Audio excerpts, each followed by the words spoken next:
True Malaysians will know the stories of the Karak highway. It is believed that this highway is very haunted. At one point, it was dubbed the most haunted highway in the world. Numerous people shared their haunting experience of this highway, but today I'll be sharing the top stories. But first, let's talk a little bit about it. Karak Highway was built in 1970 and was opened to the public in 1977. This highway connects Kuala Lumpur to Karak. They have a tunnel located near the famous Genting Highlands. The biggest accidents to have happened at Karak Highway was on the 20th of January 1990. The accident involved FRU police cars, a tank lorry, a bus, and 10 cars. 17 people passed from the accident. And a lot of accidents continue to happen to this very day. So why do all these accidents happen? Are they due to some supernatural causes?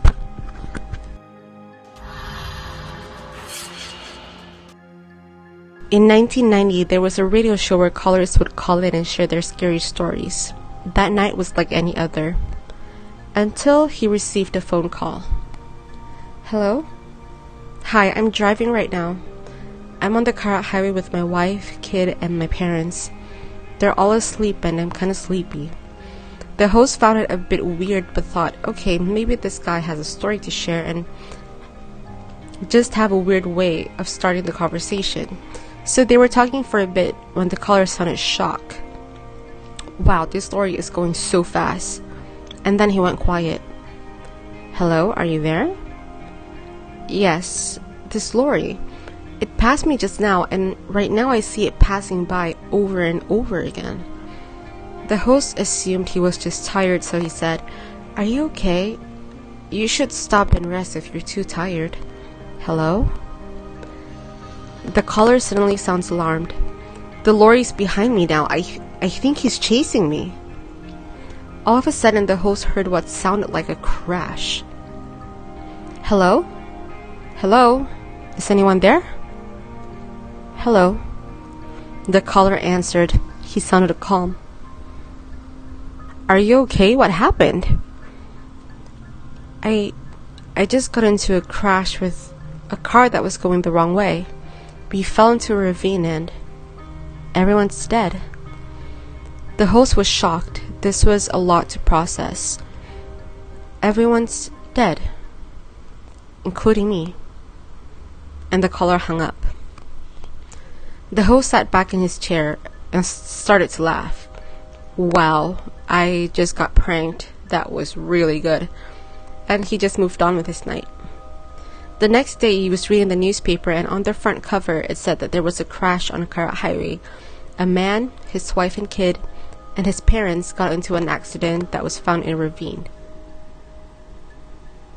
No, there's no way this is the same guy. It was probably just a coincidence. The host got up and looked for last night's tape. He got to the part where he spoke to the mysterious caller, and when he listened, there was nothing.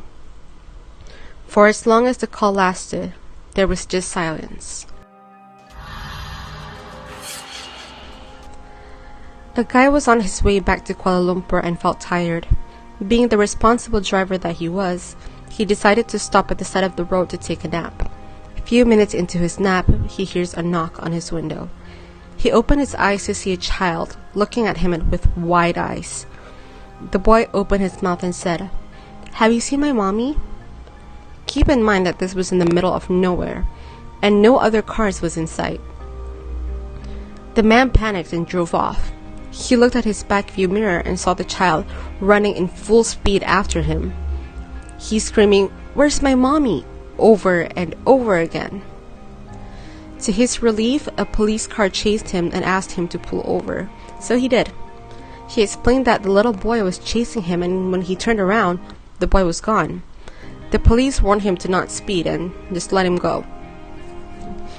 It was believed that the child and his mother got into a car accident not too long ago.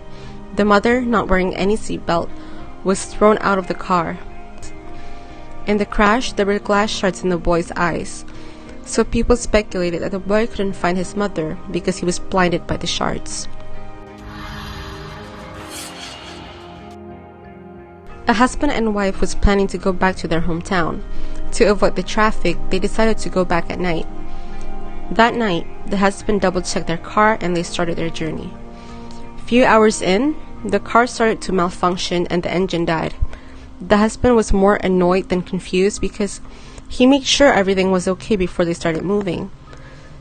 So he went to the front of the car to check the engine. Weird. Everything was fine.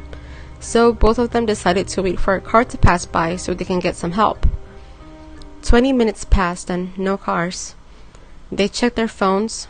No signal. Reluctantly, the husband decides to look for a phone booth. He said to the wife, "Honey, I'll be right back. Lock the doors. I'll get us some help." And the wife said, "Okay, please be careful." And her husband disappeared into the night.